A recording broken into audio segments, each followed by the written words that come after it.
Lesson 1-9, Divide Rational Numbers. In this lesson, as we did in Lesson 1-7, we're going to focus mostly on the computation side. So we're going to be looking at how we can compute with fractions and decimals that are both positive and negative numbers. Again, the good news is that division of rational numbers follows the exact same rules as division of integers. As I did in Lesson 1-7, I'm going to focus mostly on the try it and the example problems that will give you some practice with the computation. So as we work through these problems, you're going to want to pause the video and try them for yourself, and then come back and check your answers. In this try it question, you're dividing 4 5/8 gallons by 4 minutes. In order to do that, you need to change your 4 5/8 to from a mixed number, into an improper fraction. So the equivalent improper fraction is 37/8. You can see that right here. Then in order to divide by 4, you need to remember the rules for division of fractions. Remember that dividing is the same as multiplying by that reciprocal number. So dividing by 4 is the same as multiplying by 1/4. So when you take negative 37/8 times 1/4, you can see I did that right over here, you end up with negative 37 over 32, which then simplifies to negative 1 5/32. That's this answer right here. Since that answer is negative, that represents a loss. So back up here in your try it question to fill in that blank, the rain barrel will lose 1 5/32 gallons in 1 minute. The convince me is the part that you need to recall from division, especially when it comes to division with fractions. Remember that dividing is the same as multiplying by the reciprocal. A great example of that is dividing by 2, which you already know is equivalent to multiplying by half, or taking half of something. And the reason that that's the case is because 2 and the fraction 1/2 are reciprocal numbers. Now take a look at example 2. What you have here is what we call a complex fraction. And what that means is that you have a large fraction that has either a fraction in the numerator or denominator, or in some cases both. This is a case where you've got a fraction, or a mixed number actually, is the numerator, and you also have a fraction in the denominator. You can take that complex fraction and recall that the fraction bar itself between those two fractions actually represents a division sign. So they change that complex fraction into a division problem, like they did here, and then use the skills for dividing fractions to solve that. Also note that they use the word multiplicative inverse right here. Kind of hard to say, but it's just another name for reciprocals. So since the reciprocal of negative 2/3 is a negative 3/2, they use that when they do the multiplication. Don't forget to simplify your answer. Now the try it's at the bottom, A, B, C, and D, you can try on your own and come back and check your answers. Remember that if you have a decimal and a fraction or mixed number, as you do here in part D of your try it, you'll need to change them into the same form before you do any division. Pause the video while you try them. Then come back and check your answer. All right, go ahead and take a few moments and check your work and your answers for the try it's A, B, C, and D. Let me know if you have any questions about those. And you might need to pause the video while you do that, because it will be moving on to the next page. All right, so for example 3, you're doing another division.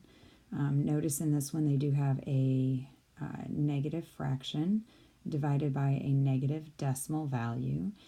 They selected to change the negative 3/4 into a decimal before they did that division, and notice that the rules are the same. So a negative divided by a negative is still a positive. Take a look at your try-its and pause the video while you try some of those questions, and then you can come back and check your answer. Please don't forget that when you have a mixture of both fractions and decimals, you should not be changing the fractions into decimals if it would result in a repeating decimal. In those cases, you will need to change the decimal into a fraction in order to do that division. Okay, go ahead and check your answers for triads A, B, C, and D. You're probably going to want to pause the video while you check over your work and compare answers, and then let me know if you have questions. But pause the video so that it doesn't move on to the next page before you're ready.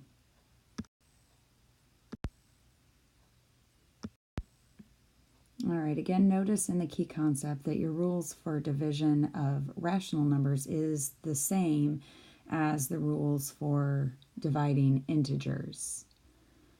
So now we've got the lesson done. I'd like for you to take a look at the problems on your subsequent pages, the do you know how, and then the practice and problem solving. So as we go through each of these pages, I want you to stop the video or pause it. Try a few of the questions, especially the ones that you think are going to be difficult. Try the ones that you think you know how to do first, maybe, and check your answers on those, and then work through the ones that you're still having trouble with.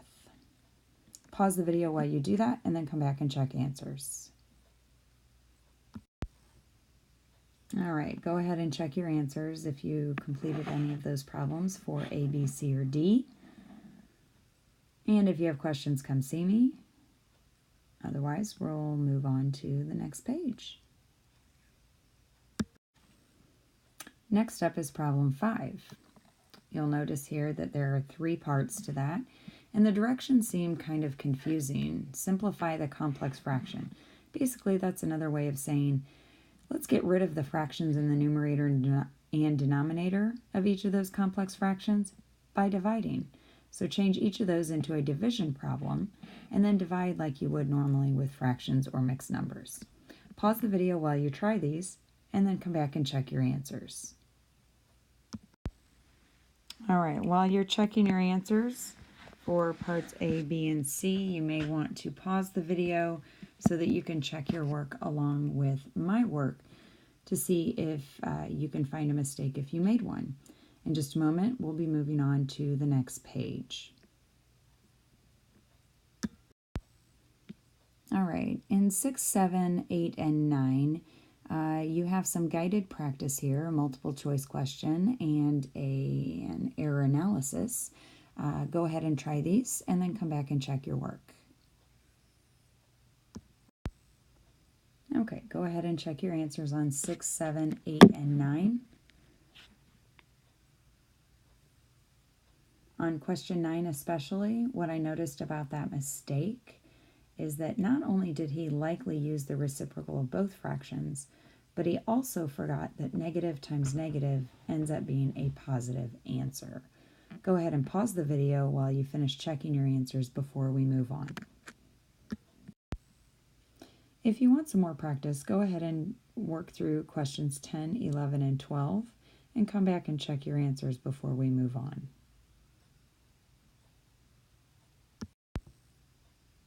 All right, go ahead and check your answers on 10, 11, and 12.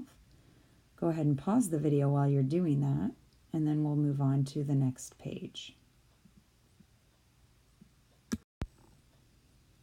Okay, go ahead and check your answers on 13, 14, 15, and 16. You might want to pause the video while you're doing that, and then we have one last set of questions to talk through. There are 3 more problems here. Feel free to try them, and then come back and check your answers.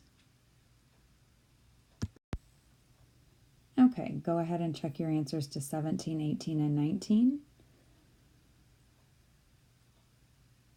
You might want to pause the video while you do that, and then we'll, I think, be ready for your assignment.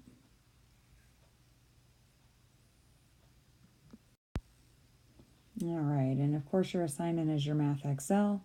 There are probably only 5 or 6 questions in that Math Excel. I did modify it so that you did not have to do all of the questions.